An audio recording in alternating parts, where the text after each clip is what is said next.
नमस्कार दोस्तों, मैं आपका स्वागत करता हूं अपने दोषाकारा वैदिक एस्ट्रोलॉजी के चैनल में। जैसा कि आपने थंबनेल देखा होगा, आज हमारा जो टॉपिक है वो है कि बृहस्पति यानी कि जुपिटर वो मकर राशि यानी कैप्रिकॉर्न में जाके डेबिलिटेट क्यों हो जाते हैं, नीच के क्यों हो जाते हैं। तो चलिए समय व्यर्थ नहीं गवाते, सीधे सबसे पहले बृहस्पति को समझते हैं। तो बृहस्पति क्या है? ये एक स्पिरिचुअलिटी को दर्शाता है, ये मोरलिटी है, ये सिंसियरिटी है, ये वार्म हार्टेड की बात करते हैं, ये एक जेंटल नेचर की बात है ना, ये एक ड्यूटीफुल प्लैनेट है जो डिवोशन को भी दर्शाता है।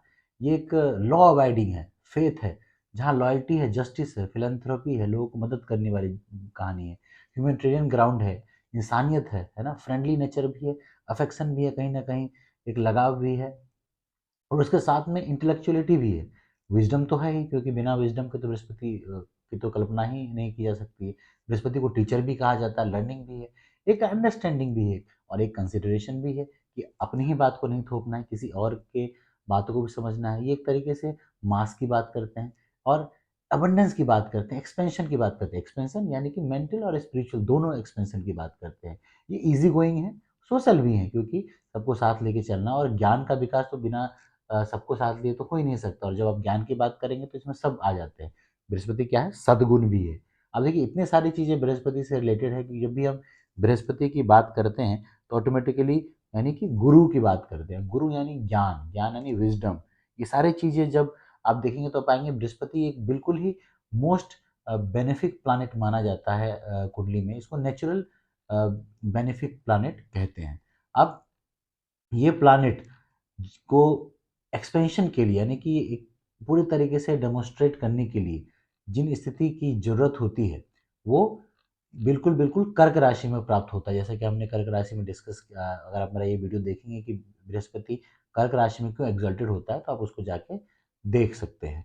लेकिन आज हम बात कर रहे हैं कैप्रिकॉर्न साइन में ये किस तरीके से डेबिलिटेट हो जाता है। अब देखिए, जितने भी चीज़ें हमने क्वालिटीज़ बात करी है बृहस्पति की, वो बृहस्पति अगर आप कैप्रिकॉर्न साइन में आ जाए तो कैप्रिकॉर्न साइन क्या है? कैप्रिकॉर्न साइन एक बहुत ही एम्बिशियस साइन है ना? ये अपने एम्बिशन के लिए किसी भी हद तक जा सकते हैं। ये हार्ड वर्क में बिलीव करते हैं। ये तब तक शांति महसूस नहीं करते, तब तक पीसफुल अपने आप को महसूस नहीं करते, जब तक ये अपना गोल अचीव ना कर ले। आप कहेंगे ये सारी चीज़ तो अच्छी बात है, लेकिन ये काफ़ी रिजिड भी हो जाते हैं कई बार, और अगर इनको सफलता ना मिले तो पेसिमिस्टिक भी हो जाते हैं। लेकिन वही पेसिमिज्म जो है इनको किसी भी हद तक जाने को मजबूर करता है अपने गोल को प्राप्त करने के लिए। वहीं बृहस्पति, जैसे हमने बताया कि ऑप्टिमिस्टिक तो है, लेकिन जेंटल है, केयरिंग है। वो किसी का नुकसान नहीं कर सकते। वो सबको साथ लेके विज़डम के थ्रू सक्सेस को प्राप्त करते हैं। वो यहाँ पे थोड़ा-सा बृहस्पति को दिक्कत होती है। कैप्रिकॉर्न जो है एक तरीके से कैरियर साइन कह लीजिए, 10th राशि है ना, 10th अगर आप कुंडली में कालपुरुष की कुंडली में देखें तो जो 10th हाउस है, यानी जो वो कैप्रिकॉर्न साइन का है, और 10th हाउस बेसिकली आपका जॉब एंड प्रोफेशन है। तो जब आपको आपके कार्य में अगर आपको सफलता प्राप्त करनी है तो कुछ डिसीजन आपको ऐसे भी लेने होंगे जहाँ किसी का नुकसान भी हो सकता है। कई बार अपने इमोशंस को साइड भी करना पड़ेगा। तो वहाँ पे स्पिरिचुअल लेवल पे आप कहीं हो सकता है कुछ जगह पे फेल हो जाए, क्योंकि ये दुनिया ही ऐसी है। आप बिल्कुल 100% चाहेंगे कि स्पिरिचुअलिटी को लेकर चलें, तो और कार्य भी करें, उसमें सफलता भी प्राप्त करें, तो ये संभव नहीं होगा, क्योंकि 10th हाउस कर्म का है। तो कहीं न कहीं मान लीजिए आप नेता बन गए और आप चले गए पॉलिटिक्स में, तो वहाँ तो फिर काम चलेगा नहीं। तो थोड़ा बहुत कुछ न कुछ ऐसी चीज़ें आपको करनी पड़ेंगी, जिससे बृहस्पति जो है वो कहीं न कहीं कंफर्टेबल नहीं होंगे, समर्थन नहीं करेंगे उस चीज़ का। तो जब भी वहाँ पे जब भी बृहस्पति जाते हैं तो एक तरीके से खिंचाव उत्पन्न होता है, क्योंकि कैप्रिकॉर्न का मतलब है कि भाई किसी तरीके से अपने गोल की प्राप्ति करनी है। और बृहस्पति को चाहिए एक वो राशि जहाँ वो नॉलेज का एक्सपेंशन हो सके, बोथ स्पिरिचुअल और मेंटल लेवल पे नॉलेज स्प्रेड हो सके, दूसरे तक भी पहुँचे, ऐसा नहीं कि सिर्फ अपने फ़ायदे के लिए। किस तरीके से लोगों तक वो विज़डम पहुँचाया जा सके, उनके जीवन में कुछ परिवर्तन लाया जा सके। अब आप देखिए, एलिमेंट की बात करते हैं तो कैप्रिकॉर्न साइन जो है वो एक अर्थ एलिमेंट है। अर्थ यानी कि अगेन मटेरियल पोजीशन की बात आती है कि आपको बस पैसे, आपका कितना ज़मीन है, क्या गाड़ी है, किसी भी तरीके से जो मटेरियल पोजीशन है, कितना आप इकट्ठा कर सकते हैं, वो अर्थ एलिमेंट से निकल के आता है। और जुपिटर इन सब चीज़ों में अगर उलझ के रह गए तो उनका विज़डम, उनका ज्ञान, उनका नॉलेज, उनका जो सात्विक नेचर है वो सब खत्म हो जाएगा।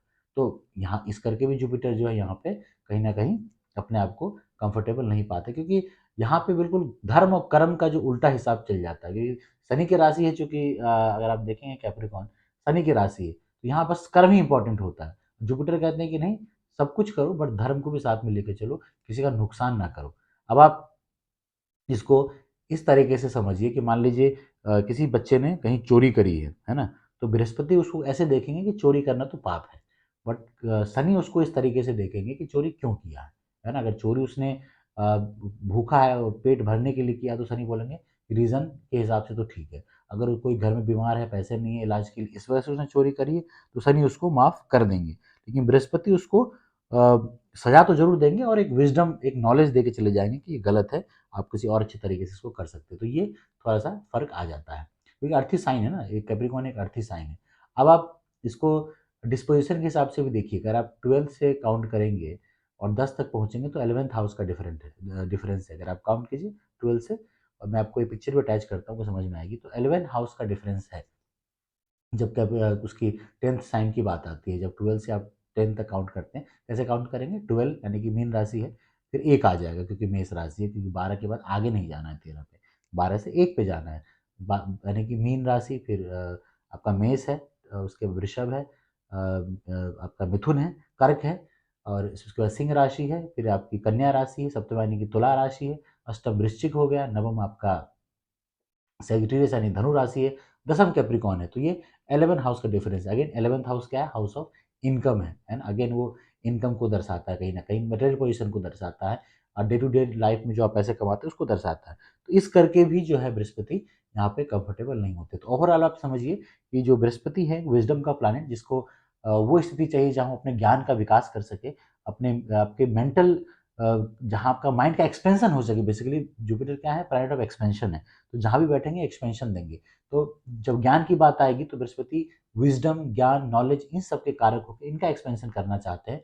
और जब वो अर्थी साइन में आते हैं जहाँ मटेरियल पोज़ीशन है, जहाँ इतना ऑप्टिमिज़्म है कि वो अपने गोल को प्राप्त करने के लिए किसी भी हद तक जाते हैं, वहाँ कहीं न कहीं विज़डम और सात्विकता है जो वो छूट जाती है। तो इस करके बृहस्पति यहाँ जाके डेबिलिटेड हो जाते हैं। आपको समझ में आया हो, अच्छा लगा हो तो लाइक कीजिए, सब्सक्राइब कीजिए और शेयर कीजिए। बहुत-बहुत धन्यवाद आपका।